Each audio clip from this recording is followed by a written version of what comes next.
Le dirigeant palestinien emprisonné en Israël, Marwan Barghouti, a été placé à l'isolement pour une semaine après avoir lancé des appels politiques. AzemBaderAft.com. Les autorités israéliennes ont indiqué ce lundi qu'elles refuseront l'entrée sur leur territoire à des élus français qui disaient vouloir rencontrer le dirigeant palestinien emprisonné Marwan Barghouti. Plus grand que à lire aussi libération de prisonniers. Marwan Barghouti pas au menu. Nous n'autoriserons pas l'accès au territoire à ceux qui appellent activement à s'en prendre à Israël, en particulier quand ils demandent à rencontrer et à conforter un fief meurtrier comme Barghouti, incitant ainsi à soutenir le terrorisme, a indiqué le ministre israélien de la Sécurité publique Gilad Erdan dans un communiqué de ses services et du ministère de l'Intérieur. Les autorités israéliennes recommandent donc par avance aux élus français de ne pas prendre l'avion du tout, alertés sur la situation des près de 6000 prisonniers politiques, des élus français du Parti communiste et du parti de la gauche radicale La France Insoumise, dont 4 députés, ont indiqué dans un communiqué qu'ils comptaient se rendre en Israël et dans les territoires palestiniens du 18 au 23 novembre pour alerter sur la situation des près de 6000 prisonniers politiques palestiniens.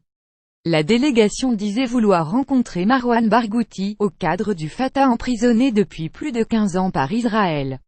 Il est considéré comme un « terroriste » par l'État hébreu qui lui a infligé 5 peines de prison à perpétuité pour meurtre pour rôle dans la seconde intifada soulèvement palestinien entre 20 2005.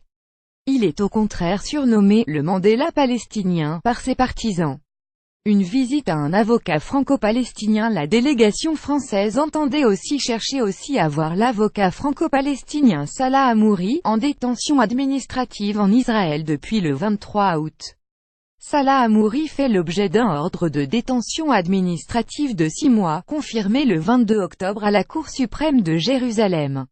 Ce régime de détention très critiqué par les défenseurs des droits de l'homme permet à Israël de priver de liberté des personnes pendant plusieurs mois renouvelables indéfiniment sans leur en notifier les raisons.